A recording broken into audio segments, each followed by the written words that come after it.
Here's a digital product from my shop that sold 4 times, and here's the exact same core product, same design, but it has sold 117 times. And for a slightly higher price too. What's the difference? Well, one was made with Canva and one was made with Google Docs. Can you guess which one sold more? Believe it or not, it was the one made with Google Docs. Here's another example from my shop. This one, which was made in Canva, has sold 5 times, and this one, made with Photoshop, with the same design, has sold 21 times. Again, with a higher price. So today, I want to offer you a different perspective for selling digital products on Etsy. And it's about finding gaps in the market. That sometimes there are some untapped opportunities with the format and the tool that you build your digital products with. When I first started making digital products, I assumed Canva was the obvious choice. Everyone talks about it, everyone makes templates for it, and it's just kind of the default, right?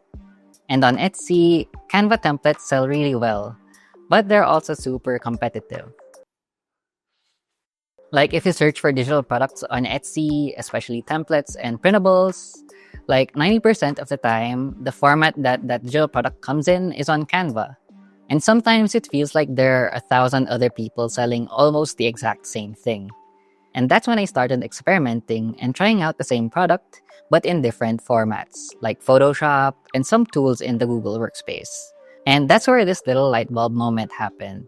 I realized sometimes it's not the design that gives you the edge, it's the platform. So here's what's going on. Canva might feel like the end-all be-all because it's so accessible. But that accessibility is kind of a double-edged sword.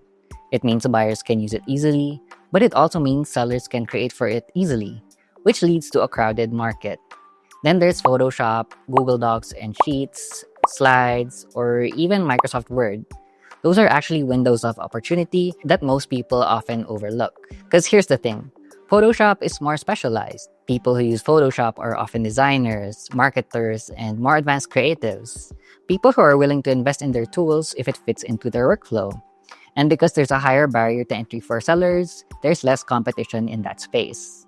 And then you've got Google Docs, which is almost the opposite of Photoshop. It's so basic, so everyday that most sellers don't even think to make products for it. But buyers love simplicity. They don't have to sign up for anything new if they already use Gmail. They just open a doc and start typing.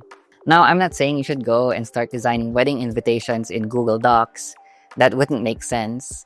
What I'm saying is you should really dive deeper into getting to know your target audience and see what tools they're already using. Because if you meet them where they already are, then your product feels more effortless to them and fits more easily into their current workflow. For example, imagine you're a teacher and you just need a simple lesson plan template. Do you want to sign up for Canva, log in, and edit multiple pages of text boxes that don't even have overflow? Or would you rather just open a Google Doc with a leveled up design, type in what you need, and print it right away? That's the difference. What feels too simple to me as a seller could feel perfectly convenient to the buyer. And this doesn't just apply to docs. Think about Google Sheets or Microsoft Excel. There are tons of people running small businesses or tracking their personal budgets. Sure, some people might want a printable, but others might want to keep track of everything on their computer. So to them, getting a pre-made template in Sheets isn't boring, it's actually a lifesaver. Or take Google Slides and PowerPoint. Small business owners, coaches and consultants, or students already spend hours making presentations. If you give them a done-for-you deck that they can just plug into their work computers, you've saved them a ton of time and effort. And again, I'm not saying you should jump the gun and suddenly start learning Photoshop from scratch.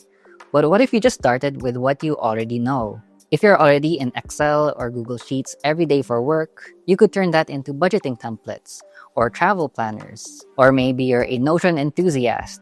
Why not make productivity dashboards or onboarding pages? If you're more comfortable in PowerPoint, that could translate into pitch decks or course slides.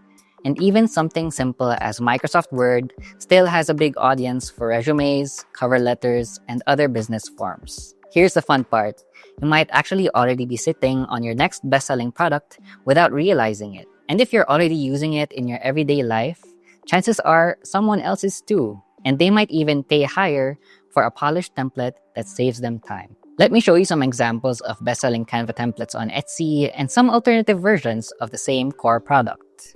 So to do our research, we are on Etsy and I will be using a Chrome extension called Everbee.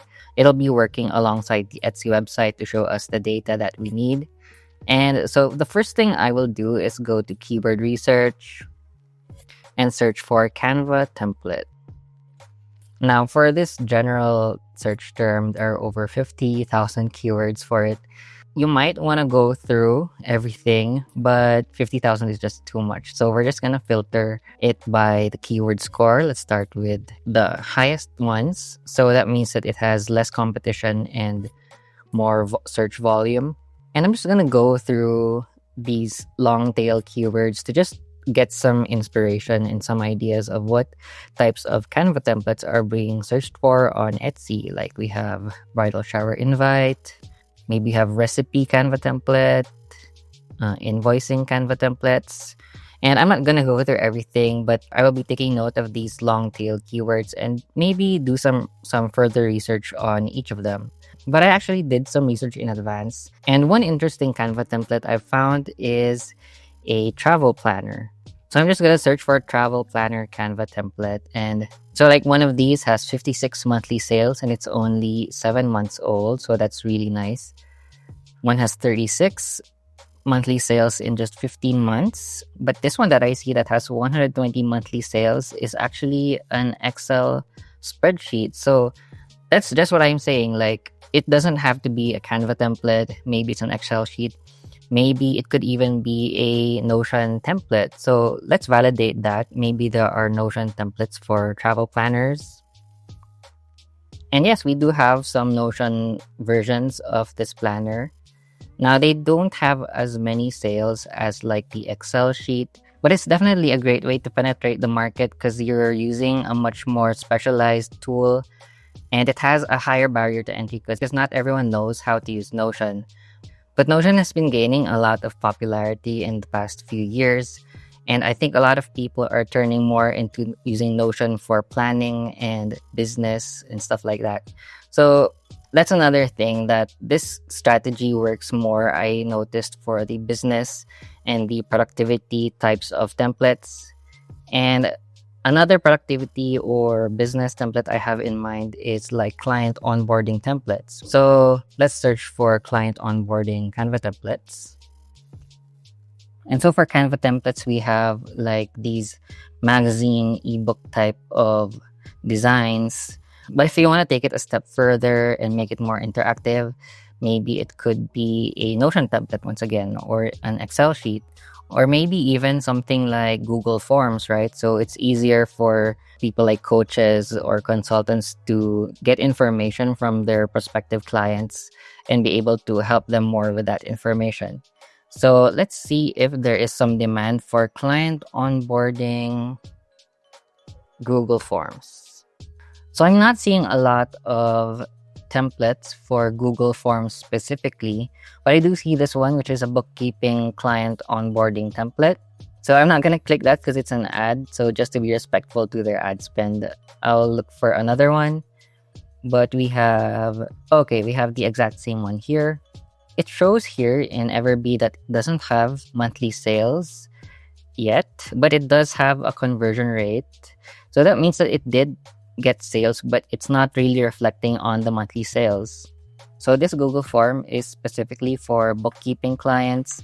So that makes me think, like, aside from bookkeeping, what other types of businesses or solo endeavors would require onboarding templates and not just some sort of magazine type of Canva template? Let's see if we can find another example here on the Etsy search. And actually, yes, there are other business types that make use of this type of intake form. Like we have business consultation, new client intake form. That's a bit vague on what type of audience they're serving. We have one for interior design. And that just shows that the more specific you are to a certain industry or target market, then you could even come up with even better designs and know what types of aesthetics appeal to those types of audience. So for my last example, I'll be searching for the wedding seating chart planners using Canva. And the best sellers have, let's see. So we have this one, which makes 60 monthly sales and it's only 5 months old. This one has 9 monthly sales, but it's 25 months old, and that's about $5. This one is $2, so I think they just copied this one. And that's what I'm saying, how Canva is just that much more competitive because it is a lower barrier to entry product. So people are more likely to copy your designs. This one has 148 monthly sales and it's 14 months old. So in order to compete, like maybe you want to think, what if people want to use Excel sheets again because it's a planning tool, or maybe Notion, right? So let's say wedding seating chart planners, Notion. And I'm not seeing any that are specifically for just the seating charts, but these are just more general wedding planners types of templates. But they sell for much higher prices, like $600. So that's about $12. It sells for 201 times every month, so that's really good. And this one has 60 monthly sales. This is about $20. Let's try searching for Excel sheets. So I'm seeing again more of general wedding planning tools. But okay, we have one here that is more specific to just the seating chart. And it has 5 monthly sales and it's 18 months old. We also have this one, but it has... Oh, actually, this one actually should have sales, but because it has a high conversion rate and it's only 3 months old. So the data just hasn't updated yet on Everbee.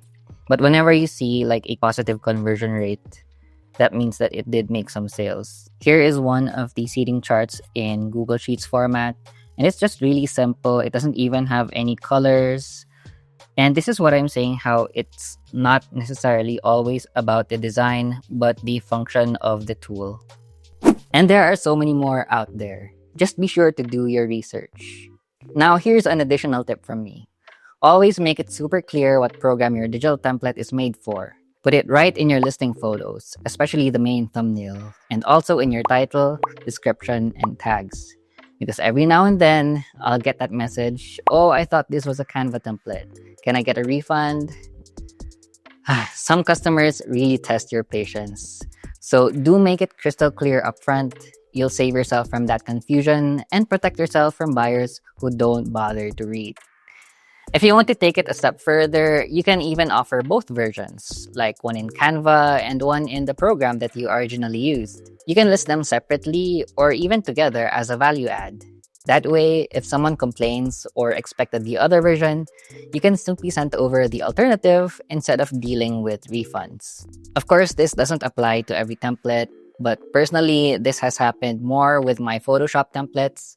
So whenever I make one of those, I make sure it has a Canva version as well. So yeah, sometimes the real opportunity isn't in making something more complicated, fancier, or better designed.